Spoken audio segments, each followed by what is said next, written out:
Hello everyone, I hope you all are doing well. आज हम बात करने वाले हैं आरजू चौहान मर्डर केस के बारे में। एक ऐसा केस जो बहुत ही अच्छी शिक्षा देता है हम सबको। इस केस से हमें कुछ जानने को मिलेगा। ये केस है 2006 का।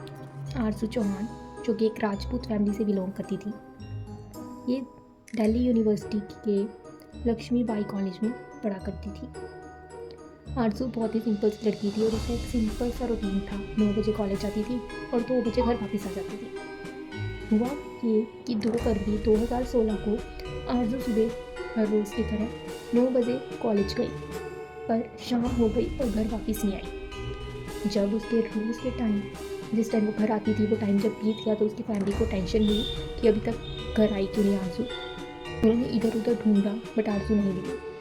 अगले दिन 3 फरवरी 2016 को आरजू के पेरेंट्स कॉलेज गए पूछताछ करने पे पता चला कि आरजू रोज़ 9 बजे कॉलेज आती तो थी, पर 10 बजे यानी कि पहला लेक्चर लगा के वो कॉलेज से निकल जाती थी और सिर्फ लास्ट लेक्चर लगाती थी। 1 बजे कॉलेज वापस आती थी और 2 बजे फिर निकल जाती थी। ये बात सुन के आरजू के पेरेंट्स को बहुत बड़ा शौक था, बिकॉज उनको इस बारे में बिल्कुल भी कोई अंदाज़ा नहीं था। आरजू के करीबी फ्रेंड से जब बातचीत की तो पता चला कि आरजू किसी लड़के के साथ कॉलेज के बाद जाया करती थी। उसका अफेयर चल रहा था किसी के साथ, तो वो जाती थी किसी लड़के के साथ और वो उसे लेने आता था कॉलेज राइट 10 बजे वो उसके साथ जाती थी और वो 1 बजे वापस उसको छोड़ देता था। जब पुलिस ने पूछताछ की तो पता चला कि लड़के का नाम था नवीन खत्री, 23 साल का लड़का। जब आरजू के पेरेंट्स को नवीन की फ़ोटो दिखाई तो पता चला कि वो आरजू के घर के सामने ही रहता था। और आरजू और नवीन ने अपने इस रिलेशनशिप के बारे में अपनी फैमिली को भी बताया था। आरजू की फैमिली तैयार हो गई थी, बट नवीन की फैमिली चाहती थी कि नवीन की शादी किसी जाट फैमिली में ही हो, बिकॉज वो जाट फैमिली से बिलोंग करता था। तो उसकी फैमिली इस शादी के लिए रेडी नहीं थे और उन्होंने नवीन की शादी अपनी ही जाट के एक लड़की के साथ तय भी कर दी थी। और 4 फरवरी 2016 को, यानी कि आरजू के गायब होने के 2 दिन बाद ही नवीन की शादी थी। ये सुनने के बाद पुलिस का सीधा शक नवीन पर गया और उन्होंने नवीन को ढूंढना स्टार्ट कर दिया। जब वो नवीन के घर पहुंचे तो पता चला कि नवीन की शादी हो गई है और वो अपनी वाइफ के साथ घूमने के लिए जा रहा है। पुलिस ने नवीन को एयरपोर्ट पे पकड़ा उसकी वाइफ के साथ और उससे पूछताछ स्टार्ट करी। पूछताछ करने पर नवीन ने बोला कि उसका कोई भी कॉन्टैक्ट नहीं था आरजू के साथ, वो पहले से ही बात करना छोड़ दिया था।